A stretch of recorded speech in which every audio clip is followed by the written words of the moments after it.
dalam sebulan omset kotornya ya, itu sudah menyentuh angka berapa atau berapa digit mungkin kalau boleh dikasih tahu? Rata-rata paling dikit lah 70-an, 10 juta itu per bulannya. Kadang bisa nyampe 100-an lebih, tapi kan itu kok omset kotor. Omset kotor. Nah. Oke.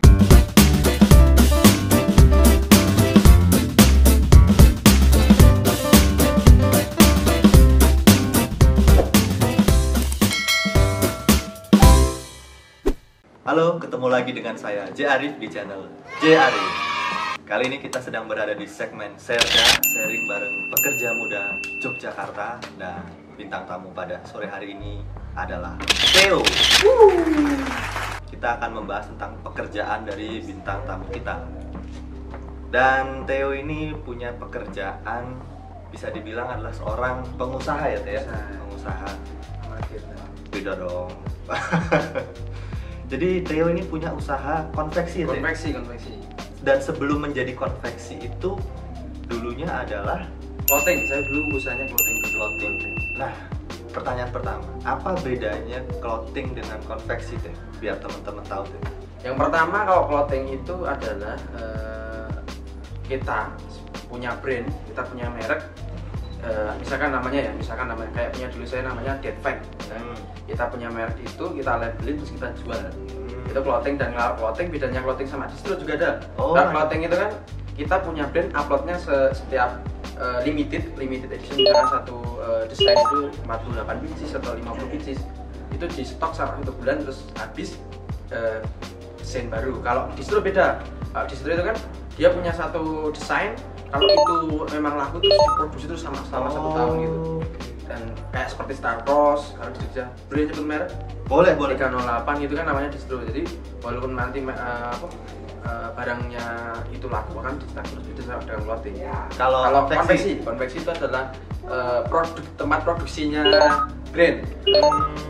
Jadi tadi apa pertama clothing, terus distro itu produksinya di konveksi. Oke. Jadi kadang juga ada yang clothing besar dia punya konveksi sendiri karena dia menjaga kualitasnya. Oh iya. Kadang kan kalau kita main ke misalnya kita produksi ke konveksi yang mungkin baru belajar atau gimana kan kualitasnya kurang bagus.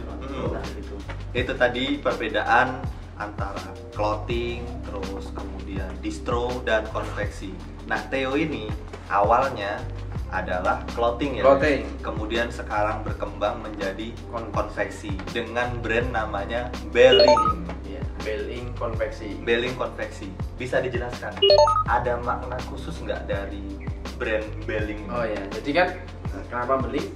Karena saya sendiri dan karyawan saya ini kan rata-rata orang beling itu dalam bahasa Jawa dalam tanda kutip itu agak nakal, tapi ya masih sewajarnya aja. Nakal yang sewajarnya. Beling.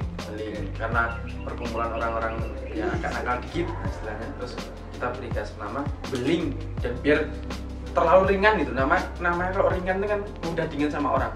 Daripada misalkan namanya Infusius atau apa itu kan sulit untuk mengeja pun orang dikasih tanya gitu pergi langsung apa ya tadi konveksinya lupa yang ringan-ringan aja kayak beling kayak orangnya agak misalkan aku karena itu kan branding diri misalkan aku ketemu sama orang namanya apa konveksinya beling terus sedangkan orangnya saja kayak beling kayak masih kayak beling berarti langsung keinget lah beling oke jadi itu ya ada sedikit makna dari beling yaitu memproyeksikan diri lah ya.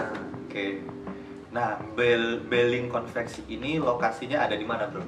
Kalau lokasinya sendiri ada di rumah saya sendiri, kantornya juga di rumah, di Sulang Kidul. Sulang Kidul itu adalah dusun terbaik di Patalan. Patalan itu adalah Bantul, Yogyakarta. Di Bantul, teman-teman. Oke. Pada tahun berapa kamu mulai usaha Belling ini? Kalau untuk Belling aku mulainya yang screen printing dulu mas, bukan konveksi dulu. Akhir 2016 bulan Desember kalau itu keliru itu mulai sablon dulu. Sablon terus sampai 2018 akhir kayaknya. Ya itu screen printing terus akhirnya 2019 awal memutuskan untuk bikin lagi konveksi. Selama itu aku belajar nih bagaimana nih produksi konveksi, bagaimana produksi kursa, jaket gimana, belajar ke tempat jahit, mana-mana pokoknya harus belajar dulu. baru bisa belajar dengan kualitas yang bagus, baru aku mulai usaha. Daripada nanti aku mulai usaha konveksi tapi aku belum punya kualitas yang bagus, malah nanti banyak komplainan nggak jadi beddingnya. Nah gitu. Bedding itu ada berapa karyawan? Oh iya, kalau karyawan tetapnya itu ada 4, tapi kalau karyawan totalnya ada banyak, ada 12-an kalau nggak, 12. Itu bisa dijelaskan iya. Ada pembagian apa ya? Jadi kan untuk saya sendiri kan selaku ownernya ya, itu bagian marketingnya, digital marketingnya, saya sendiri digital marketingnya. Terus dibantu sama adminnya juga kadang sering digital marketing tipis-tipis lah.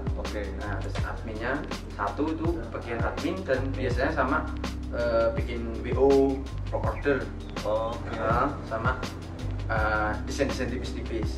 Karena juga kadang tak pick up lah desain itu.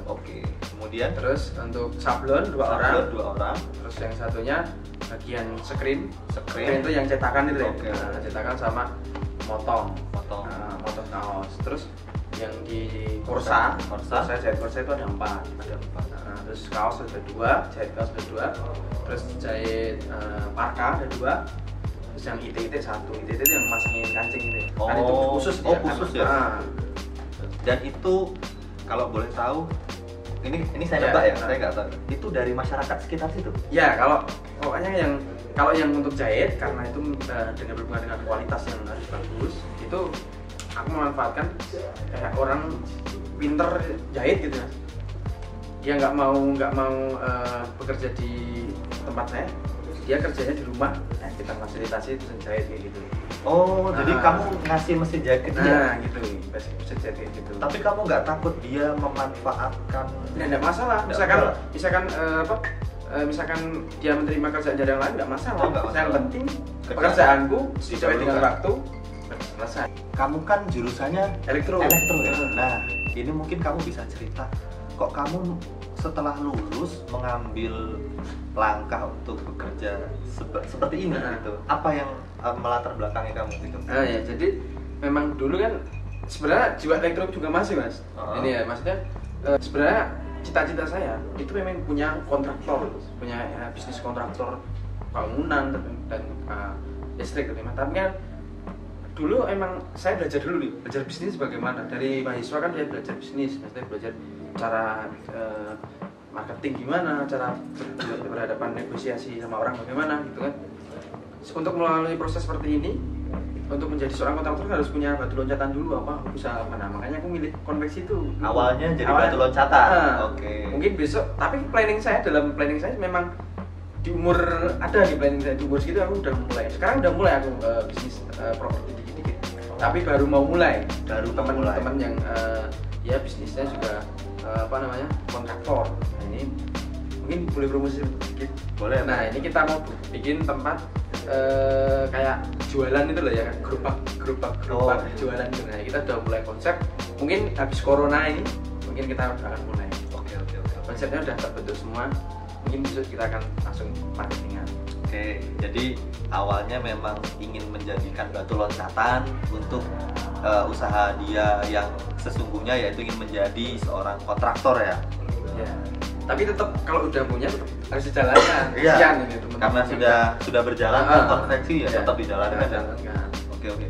Kalau boleh tahu nih, dalam sebulan omset kotornya ya, itu sudah menyentuh angka berapa atau berapa digit mungkin kalau boleh dikasih tahu? Ya sekitar ini kan. Dulu waktu main sablon itu rata-rata omset 20-an, karena hanya khusus kaos toh, 10, 15, 20. Kalau sekarang konveksi ya rata-rata paling dikit lah 70-an, 2 juta itu per bulannya. Kadang bisa nyampe 100-an lebih, tapi kan itu omset kotor. Oke. Jadi teman-teman bisa mengira-ngira profitnya berapa gitu kan, dari omset kotor 70 sampai pernah 100 ya? Ya, 100 gitu. Nah, mungkin Theo ada planning ke depan, yang planning terdekat untuk Beling ini pengen dibawa ke arah mana lagi? Tadinya kan sudah screen printing, kemudian konveksi. pengen kemana lagi nih? Kalau mungkin sekarang udah beling kan sekarang mungkin secara keilmuan konveksi kan sudah mentok lah istilahnya.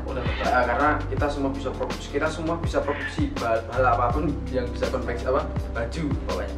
Tapi kan kita tuh kan butuh namanya itu alat dan lain-lain, maksudnya kayak apa ya istilahnya, inventaris atau mungkin oke.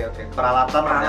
Kayak misalkan kita kan kalau di planning kedepannya ini terdekat ini kan kita mau bikin tempat produksinya di atas, Mas. Kita mau tingkat tempat produksinya biar produksinya di atas, karena teman-teman enak kalau kayaknya nyaman kalau produksinya di atas gitu kan, agak sepoi angin gimana gitu. Dia ada inisiatif itu karyawan, insya Allah ini kita ngumpulin uang dulu so kita realisasi gitu.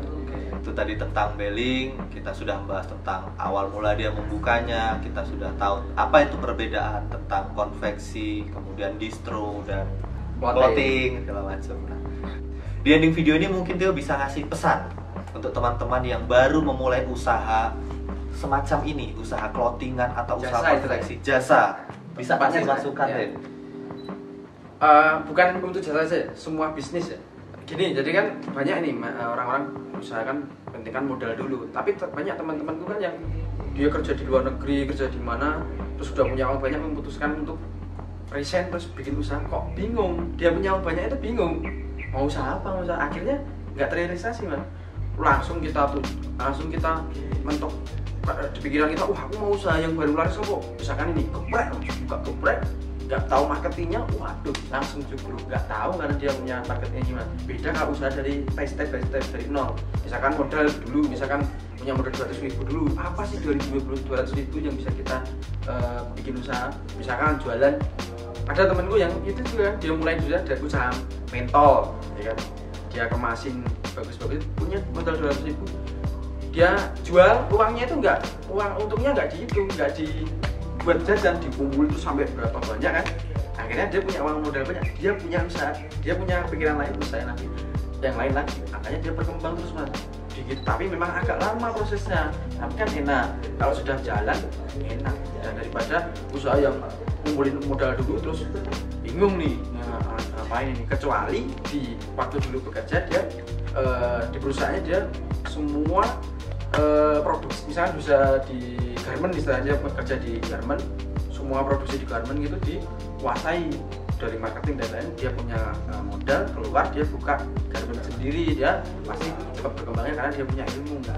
Berarti intinya pesan Theo ini, sebelum memulai usaha kita harus memikirkan usaha apa yang mau kita buka, kemudian kita harus menguasai ilmunya dulu. Modal nomor 2, begitu ya Theo? Gitu, ya. Oke, semoga dari video ini teman-teman bisa mendapatkan ilmu baru dalam dunia usaha, bagaimana memulai usaha, bagaimana seorang Theo yang dari teknik elektro bisa mempunyai usaha beling, bahkan 2 ya, beling screen printing dan beling konveksi, bisa ditiru teman-teman. Begitu ya Theo? Ya. Thank you sekali, membantu ya. Ya, semoga teman-teman bisa terbantu. Baik, thank you Theo. Siap. Semoga maju terus, sukses terus. Amin. Oke. Social distancing. Baik teman-teman, terima kasih yang sudah menonton video ini. Jangan lupa like, subscribe, bagikan ke teman-teman jika video ini bermanfaat. Saya J. Arif dan sampai jumpa di video berikutnya. Bye.